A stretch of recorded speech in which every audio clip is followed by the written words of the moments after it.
Hello friends, नमस्कार। एक बार फिर आप सभी का हमारे न्यू यूट्यूब चैनल में अवधेश पांडे एक सोच में स्वागत है। आज का हमारा विषय है भारत से करोड़पतियों का पलायन। ये भारत से करोड़पति विदेशों में क्यों जाकर बसना चाहते हैं, इसके बारे में अगर पिछला रिकॉर्ड देखें तो सन 2023 में 5100 करोड़पति भारत छोड़ दिए थे। 2024 में 4300 करोड़पति भारत छोड़े थे और 2025 में करीब 3500 करोड़पति भारत छोड़ने वाले हैं, या ऑलमोस्ट 2025 कल लास्ट है, ख़त्म भी होने वाला है, तो शायद ये आंकड़ा 3500 करोड़पति भारत छोड़ चुके होंगे। इसके पीछे का कारण है कि यहाँ का जो सिस्टम है, जो करोड़पति, वो एक तो यहाँ की जो अलग अलग तरह की सोच है लोग करोड़पतियों की, कि उनको यहाँ पे पोल्यूशन ज़्यादा लगता है, या फिर उन जो पैसे वो गलत ढंग से कमाए हुए हैं, जिस पे कि टैक्स चोरी हुआ है, अगर उसका इन्वेस्टिगेशन अगर सरकार के द्वारा किया जाता है तो उस डर की वजह से वे भारत छोड़ के जाना चाहते हैं। अगर हम पास्ट में जो रिकॉर्ड देखेंगे तो उस रिकॉर्ड से हम पाएंगे कि बहुत सारे करोड़पति जो भारत छोड़े हैं, उसके पीछे एक बड़ा कारण है कि वो कर चोरी है। जो भारत सरकार को टैक्स नहीं दिए हैं और यहाँ से वो पैसे टैक्स चोरी करके वो जाके विदेशों में बस गए हैं और वहाँ पे अपने बिजनेस को भारत में वो वहीं से ऑपरेट करते हैं। वहीं पे उन्होंने अपने ऑफिस खोल दिया है, सब कुछ अपना वहीं पे सेटअप कर दिया है और केवल भारत में अपना बिजनेस, वो जो यहाँ के टॉप लेवल पे सीईओ वगैरह रहते हैं, उनसे वो ऑपरेट करते हैं। तो क्या भारत में रहना इतना अनसेफ है करोड़पतियों के लिए? क्योंकि करोड़पति जब वो इस देश में अपना बिजनेस जब चालू किए तो पहले छोटे पैमाने पे चालू किए होंगे, धीरे धीरे इस देश के रिक्वायरमेंट के हिसाब से उन्होंने फैक्ट्रियों का, कंपनियों का एक्सपांसन किया होगा, प्रोडक्शन बढ़ाया होगा और उससे ज़्यादा पैसे कमाए होंगे और धीरे धीरे वो करोड़पति अरबपति बन गए। तब उनको यहाँ पे पोल्यूशन या अनसेफ महसूस नहीं होता था। लेकिन आज उनको जब उनके हाथ में भारत से कमाया हुआ धन भारत के लोगों के साथ में खर्च करना चाहिए, तो वो पैसे जाकर विदेश में अपनी लग्जरी लाइफ में ही खर्च करते हैं। जो भी वो खर्च करेंगे वहाँ के देश के लोगों को फ़ायदा होगा, न कि उसको भारत को फ़ायदा होने वाला है। अगर वो भारत में ही रहते और जो यहाँ पे वो अपने परिवार के लिए खर्च करते, तो यहाँ के किसी न किसी दुकानदार, कोई न कोई ऐसी दूध वाला है, न्यूज़ वाला, पेपर वाला, मतलब ऐसे बहुत सारी चीज़ें रहती जो डायरेक्ट उन लोगों को फ़ायदा हो सकता था। लेकिन वो जाके विदेशों में रहना ज़्यादा पसंद करते हैं। आजकल तो बहुत सारे देश हैं जो कि तरह तरह के अपने यहाँ ऐसे करोड़पतियों को बुलाने का ट्रेंड है और वो उनको आकर्षित करते हैं कुछ अलग तरह के कार्ड निकाल कर। जैसे कि यूएई में की बात करें, यूएई ने गोल्डन कार्ड निकाला हुआ है। वो कुछ पैसे हैं, उसमें वो गोल्डन कार्ड करोड़पतियों को देते हैं और 2-4-5 सालों के बाद में उनको वहाँ का सिटीजनशिप दे देते हैं। तो होता क्या है कि उनको रेडीमेड करोड़पति मिल जाता है उस देश के लिए, जो उनकी इकोनॉमी के लिए अच्छा होता है। ऐसे ही अमेरिका भी कर रहा है। डोनाल्ड ट्रंप ने भी ऐसे ही कुछ कुछ 70 या 80 लाख डॉलर, 70 लाख डॉलर दे करके वहाँ का सिटीजनशिप लेने का भी ऑफर कर रहे हैं। उनका कहना है कि अगर 70 लाख डॉलर आप अमेरिका में इन्वेस्ट करते हैं तो आपको यहाँ का सिटीजनशिप मिल जाएगा। तो इस तरह से जो भारत के वे करोड़पति हैं, ये एक्चुअली करोड़पतियों का पलायन भारत से ही नहीं, दूसरी कंट्री से भी जो है कि हो रहा है। ब्रिटेन से भी लोग ज़्यादा जो है छोड़ रहे हैं। ब्रिटेन, वहाँ से भी करीब 16,500 ब्रिटेन में रहने वाले ब्रिटेन छोड़ दिए हैं। उसके बाद चाइना है, चाइना से भी लोग छोड़ रहे हैं, रसिया से भी लोग छोड़ रहे हैं। ये ज़्यादातर इसमें लोग, कुछ लोग तो पुर्तगाल में रहना पसंद करते हैं, कुछ लोग यूएई में है, यूएई में जहाँ पे कि 0 टैक्स है। तो अभी भारत पे ही अगर देखें तो भारत से बहुत सारे लोग जाके विदेशों में रहना शुरू कर दिए हैं। अभी हमने हालिया में हमारे जो महान क्रिकेटर हैं विराट कोहली, वे भी अपना सेटअप जो है कि लंदन में कर चुके हैं। तो अगर देखा जाए तो अगर ये जो छोड़ के जा रहे हैं, ये बहुत पुराने बिजनेसमैन हैं भारत के, जिनको भारत सरकार का भी वर्तमान जो सिस्टम है उनको, उसे वो नाराज चल रहे हैं। नाराज ये कि सरकार का कहना है कि ये जो पुराने जो उद्योगपति हैं वो इस देश में बहुत बड़े पैमाने पर चेंज नहीं कर पा रहे हैं, क्योंकि उनका जो कोर बिजनेस है उसी में है, उसी में ही वो जो है कि जो करना चाहते हैं कर पा रहे हैं। अगर उनको अगर कुछ मॉडर्नाइजेशन अगर करना है, टेक्नोलॉजी जो आजकल पूरे ग्लोबल लेवल पे अलग अलग टेक्नोलॉजी है, तो उसमें कुछ ट्रायल या कुछ उसमें एक्सपांसन करने के उसमें नहीं है कि चलो ये अभी कुछ देश जो है कि एआई में चल रहा है तो उनको कुछ ऐसा करना चाहिए। तो जो पुराने जो उद्योगपति हैं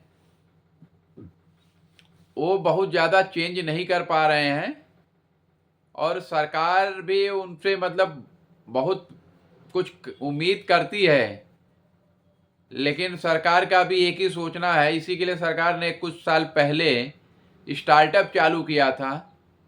स्टार्टअप में जो लोग चालू करते हैं वे लोग रिस्क लेते हैं, लेकिन जो पुराने बिजनेसमैन हैं वो रिस्क नहीं लेना चाहते हैं। वो जो उनका जमा जमाया धंधा है उसी में वो थोड़ा एक्सपांसन करते हैं, लेकिन थोड़ा आउट ऑफ बॉक्स ज़्यादा नहीं कर सोचते हैं। क्योंकि अगर ये इतने बड़े हमारे देश में जो उद्योगपति हैं अलग अलग सेक्टर में, अगर वो चाहते तो भारत बहुत आगे जा सकता था, क्योंकि हर कंट्री डाइवर्सिटी बहुत ज़रूरी है। भारत में डाइवर्सिटी मैन्युफैक्चरिंग में, फार्मा में है, एग्रीकल्चर में है, लेकिन अगर देखें तो हम इलेक्ट्रॉनिक्स में 0 है लगभग। और जबकि अगर देखें तो डिजिटल इंडिया अगर बनेगा तो इलेक्ट्रॉनिक्स का एक बहुत बड़ा रोल रहेगा उसमें।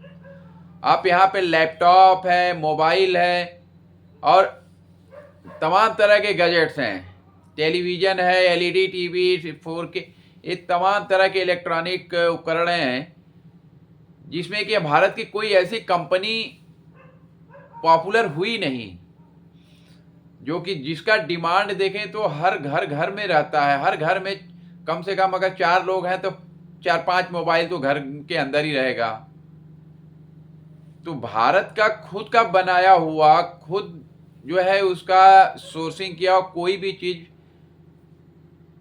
कोई भी उद्योगपति जो है कि इसमें आगे बढ़ कर के नहीं कर पाया है, या न तो उन्होंने कोई R&D सेटअप किया। भारत के अंदर में। ये सारे लोग सब कुछ भारत सरकार से ही उम्मीद करते हैं, बट इन उद्योगपतियों ने इतना पैसा कमाया है तो कम से कम भारत को एक ऐसा देश बनाने में सरकार के साथ में होना चाहिए कि जो कि भारत हर चीज में आगे रहे। एक ये केवल टैक्स बचाने के चक्कर में सारे लोग भारत छोड़ रहे हैं।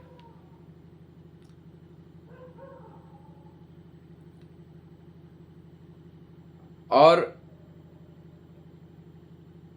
भारत को आगे लेके जाने के लिए इन उद्योगपतियों का ही हाथ हो सकता है। अगर देखें तो भारत में इस समय स्टार्टअप में बहुत सारी कंपनियां आगे आकर के भारत की इकोनॉमी को बूस्ट किया है। उसमें बहुत सारे लोगों को डायरेक्ट और इनडायरेक्ट जॉब मिला हुआ है। आज भारत में ज़्यादातर स्टार्टअप देखेंगे तो बेंगलोर में ज़्यादा हैं। तो स्टार्टअप कोई भी अगर रन कर सकता है, उसमें डिजिटल इंडिया की ज़रूरत पड़ने वाली है। उसके बिना स्टार्टअप नहीं हो सकता। आज कोई भी अगर प्लेटफॉर्म देखें आप, मीशो है या जेप्टो है या फिर स्विगी है, जोमेटो है, ये जो है, ये लोग कैसे काम करते हैं? ये लोग केवल एक सिस्टम बनाए हुए हैं और कांटेक्ट किए हुए हैं जो जो होटल रेस्टोरेंट वगैरह है, कुरियर एजेंसियां हैं, किराने वाले की दुकान है, तो ये उनके साथ में टाई अप किए हुए हैं और इनको केवल अपना ऐप्स उन्होंने बनाया हुआ है और ऐप्स उन्होंने गूगल प्ले में डाला है। वहाँ से आप डाउनलोड करेंगे और क्या चीज़ आपको चाहिए उस पर जा कर के आप ऑर्डर करिए, आपके घर पे सामान। तो ये सब डिजिटली ही पॉसिबल है। तो ये सारी चीज़ें जब तक आप बहुत ज़्यादा इलेक्ट्रॉनिक में अगर आप आगे नहीं अगर कुछ कर पाएंगे तो ये सब चीज़ें होना बहुत पॉसिबल नहीं है। तो कहने का मतलब ये है कि हम देश के करोड़पतियों से यही कहना चाहेंगे या भारत सरकार से कि ये इन करोड़पति लोगों को बात करें और भारत के अंदर में कुछ लोगों के हाथ में ही बिजनेस न रहे, ये सभी लोगों के हाथ में जाए। जो इंटरेस्टेड है उनको बिजनेस में अपॉर्चुनिटी मिले और उनकी मदद की जाए, ताकि कल को अगर ये उद्योगपति अपना बिजनेस समेट के किसी दूसरी कंट्री में अगर चले जाते हैं तो भारत की इकोनॉमी डाउन हो जाएगी।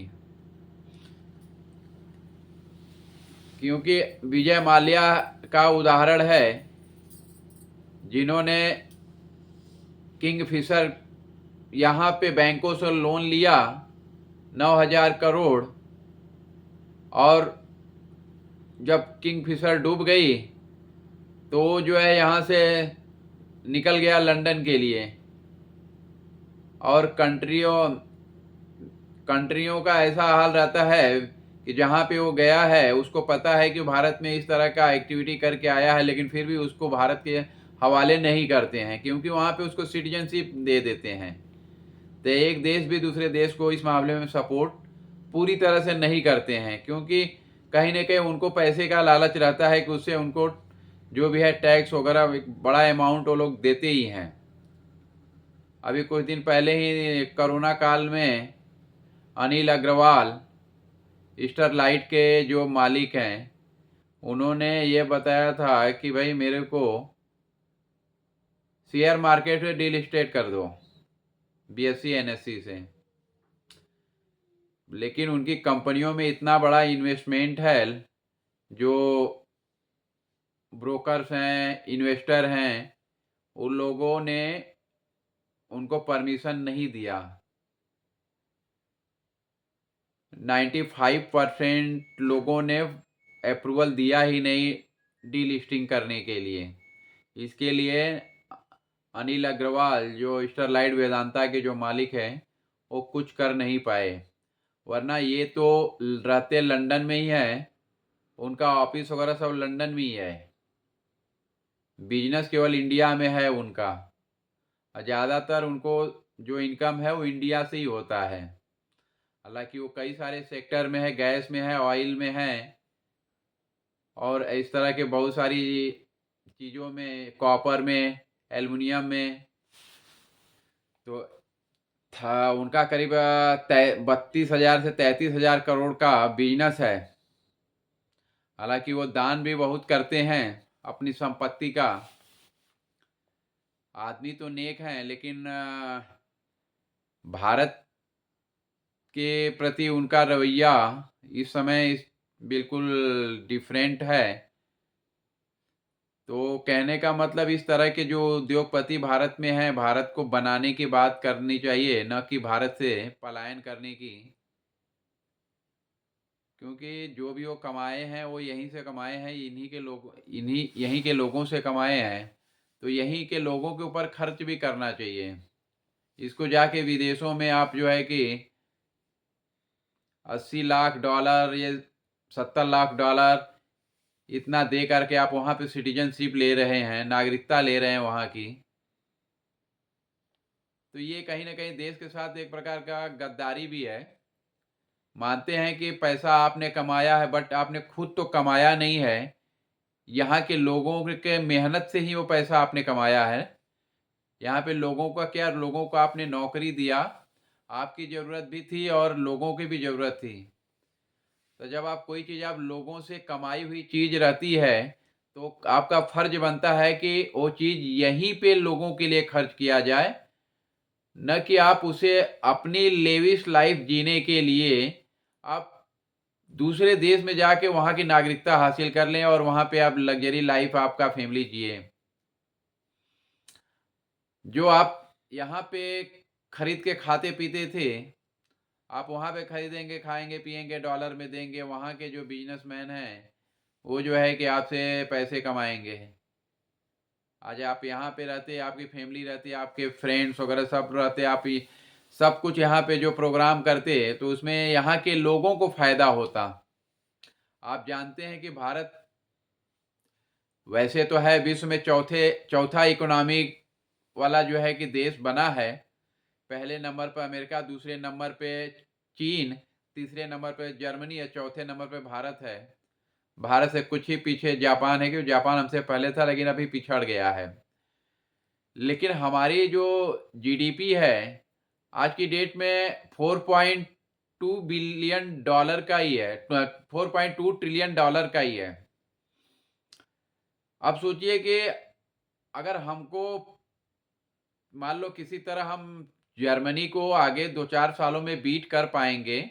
जर्मनी का आई थिंक 7.2 ट्रिलियन डॉलर है, तो जर्मनी को कुछ सालों में बीट कर, बट हम चाइना को बीट कर पाएंगे? क्योंकि चाइना तो 19 ट्रिलियन डॉलर है और अमेरिका करीब 29 ट्रिलियन डॉलर है। तो कहने का मतलब ये है कि अगर ये उद्योगपति इस भारत को बनाने में अपना साथ नहीं देंगे, यहाँ के धंधे को बढ़ाने में, या छोटे जो उद्योग धंधे जो हैं उनको सपोर्ट नहीं करेंगे, तो अकेले वो कुछ भी एक्सपांसन करेंगे उस पे बहुत लोगों का भला नहीं होगा। वो जितने को रोजगार देना चाहते तो उतने को दे लिए, लेकिन जब दूसरी कंपनियों को अगर मौका मिलेगा तो उसमें और लोगों को रोजगार मिलेगा। आप मल्टीपल अगर ऑप्शन रखते हैं एक एक चीज का, तो उसमें रोजगार ज्यादा बढ़ता है। इंस्टेड ऑफ दैट कि एक बड़ी कंपनी में जो चीज बन रही है उसमें एक लिमिटेड ही एक एम्प्लॉयमेंट होगा, लेकिन वही चीज अगर 10 कंपनियों में अगर बनेगी तो उसमें बिजनेस भी लोगों को ज्यादा मिलेगा, और वो जहां जहां रहेंगी कंपनियां, जहां जहां खुलेंगी, वो एरिया का भी जो है इकोनॉमी थोड़ा सुधरेगा, लोगों को रोजगार मिलेगा, दुकान वाले को, किराने वाले, मतलब हर चीज का वहां पे लोगों को, क्योंकि एक कंपनी आती है तो उससे कई लोगों का घर चलता है। दुकान से ले करके बाकी उससे जैसे धोबी रहेगा वहाँ पे टाउनशिप बनेगा, लोग रहने लगेंगे, वो कपड़े-वपड़े प्रेस मतलब बहुत सारे एक चीज़ मतलब बहुत सारी चीज़ें होती हैं एक फैक्ट्री आ जाने से। तो भारत में उद्योगपति बहुत हैं, पैसे वाले हैं, लेकिन उनको छोटे भी उद्योगपतियों को देखना चाहिए कि अगर उनका एक्सपांशन अगर होता है, तो भारत ज़्यादा ही प्रगति करेगा। और करोड़पति जो लोग भारत में हैं, जो भारत छोड़ रहे हैं अपने लग्ज़री लाइफ़ के लिए और उनको यहाँ पे पॉल्यूशन लगता है, तो सोच लें कि आज के पहले वो कहाँ पे थे, आज उनके पास पैसे हैं तो उनको पॉल्यूशन लग रहा है। यहाँ का टैक्स नहीं देना पड़े इसके लिए टैक्स चोरी करना है। जब भारत सरकार ने हर जगह से उद्योगपतियों के ऊपर रेड डालना शुरू करवाया, जिनके ऊपर मतलब शक था कि इन्होंने टैक्स चोरी किया हुआ है, प्रूफ़ के साथ, तो निकला भी है कि वो लोग ने पैसे बहुत सारे जो है, इधर-उधर किए हुए थे। तो उनको सरकार को सही टैक्स भी नहीं देना है, तो इस वजह से वो जो है यहाँ से जो टैक्स हेवन कंट्री है उधर मूव कर लेते हैं या यहाँ का पैसे ले जाके उधर जमा कर लेते हैं। कुछ साल पहले स्विट्ज़रलैंड में तो बहुत सारे पैसे जमा होते थे। अब उसका नया अड्डा कोई दूसरी कंट्री बन रहा है, मॉरिशस बन रहा है या मलेशिया ऐसे कोई कंट्री बन रही है, मॉरिशस शायद। वहाँ पे लोग अभी पैसे इन्वेस्ट कर रहे हैं, सिंगापुर में कर रहे हैं।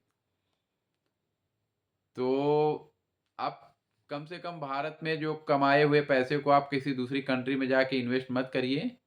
भारत खुद एक इतना बड़ा देश है 140 करोड़ लोगों का। अगर आप सब लोग इधर पैसे लेके भारत से दूसरी कंट्री में चले जाएँगे तो यहाँ के लोगों का क्या होगा? ये आपकी प्राइम रिस्पॉन्सिबिलिटी है कि आप यहाँ पे उद्योग को अच्छी ढंग से चलाएँ और लोगों को भी सपोर्ट करें दूसरे उद्योगों को, ताकि हर कोई किसी न किसी को रोज़गार मिले और उसका परिवार जो है उस उद्योग धंधे की वजह से उनका परिवार जो है अपने परिवार का भरण-पाषण पोषण कर पाएँ। तो मैं भारत सरकार से भी आग्रह करना चाहूँगा इस वीडियो के माध्यम से, अगर कोई देखता है तो इन उद्योगपतियों से बात करें और उनको भारत में ही अपने बिजनेस और छोटे मझोले जो भी हैं उद्योग धंधे उसको आगे बढ़ाने में उनसे मदद करें। धन्यवाद मित्रों। आज का मेरा ये टॉपिक था कि भारत से जो करोड़पति छोड़ करके विदेशों में जा रहे हैं, उनको विदेश न जाके भारत में ही भारत के लोगों के लिए काम करना चाहिए, क्योंकि इंसानियत मानवता पहले होती है, अपनी लग्जरी लाइफ बाद में होती है। धन्यवाद मित्रों। Good night. कल फिर मिलेंगे अपने किसी एक नए वीडियो के साथ में। धन्यवाद।